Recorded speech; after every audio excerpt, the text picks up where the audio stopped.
The prospect of artificial intelligence excites and repulses people in equal measure. Will it bring us a kind of paradise or a techno-hell? To get a clearer handle of what might happen and when, it's best to divide AI into three categories. The first of these is artificial narrow intelligence, or what people call weak AI. This kind of AI is already in place. It's the kind of AI that uses big data and complex algorithms to arrange your Facebook timeline or beat you at chess. Narrow AI has an intelligence that's limited to one very specific arena. It may not be able to pass the Turing test, but our lives, infrastructure, and financial markets are already very dependent on it. The next step up the AI ladder is artificial general intelligence, or strong AI. This is an intelligence that can, at last, think as well as we can. We're probably about 30 years away from this. The hurdles to creating strong AI are all about building machines that are going to be good at doing things which come very easily to humans, but which machines have traditionally really stumbled with. Oddly, it's so much easier to build a machine that can do advanced calculus than it is to build one that can get milk from the fridge, recognize Granny, or walk up the stairs. Our brains are brilliant at so-called everyday tasks like decoding 3D images, working out people's motivations, and spotting casual sarcasm. We're very far ahead of machines here. Some scientists doubt we'll ever see strong AI, but the majority of AI experts alive today seem to think that we'll be there in the coming decades. If you're under 35, the great probability is that you will be there to enter the strong AI age. So what will happen to the world once we've succeeded in creating an intelligence to rival or equal our own? Well, the rivalry will be extremely short-lived for one thing, because the key point about strong AI is that it will be able to learn and upgrade itself on its own without instructions. This is what makes it so revolutionary and so different to almost any machine we've ever built.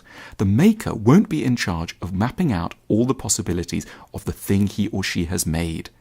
The machine will be given a baseline capacity, but it can then build on this as it develops. It will be a trial and error learner with an infinite capacity to acquire skills.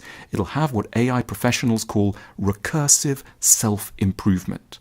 This is crucial because it means there'll be no reason for AI to stall once it reaches the human level. The more intelligent the system becomes, the better it becomes at improving itself, so the more it will learn and do. This virtuous cycle equates to an exponential growth in intelligence that would leave humanity amazed, but also baffled, dwarfed, and perhaps very scared. It might not take very long at all, only months perhaps, before the machine is cleverer than its creator. This is the moment that gets very exciting. It's a moment often referred to as the singularity, which is where we encounter the third sort of AI, artificial superintelligence. Technically, this is any AI that exceeds human levels of intelligence even slightly, but any self-improving superintelligence is going to be sure to improve a lot very fast indeed. AI that reached this level would soon be leagues ahead of us, and statements such as, well, let's just switch it off, might be like trying to take down the internet with a slingshot. The prospect of such superintelligence appalls and excites people in equal measure.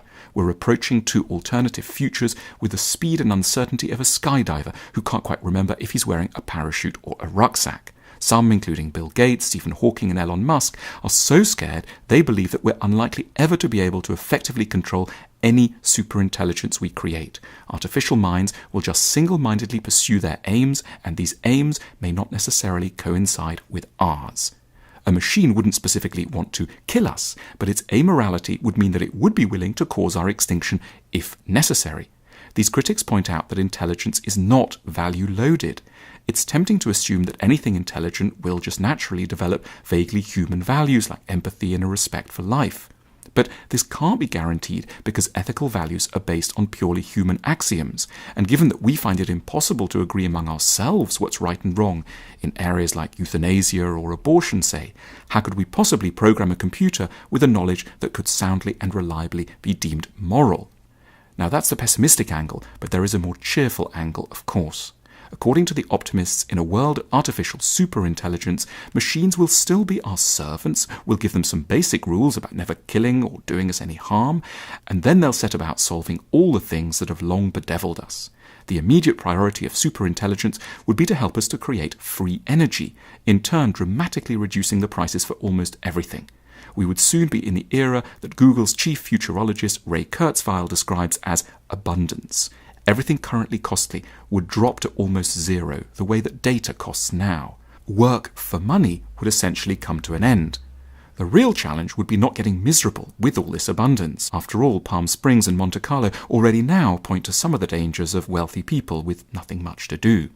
The solution here is to develop a side of AI that's been intriguingly dubbed AEI, or Artificial Emotional Intelligence. This AEI would help us with all the tricky tasks at the emotional, psychological, and philosophical end of things. We'd be helped with understanding our psyches, mastering our emotions, drawing out our true talents.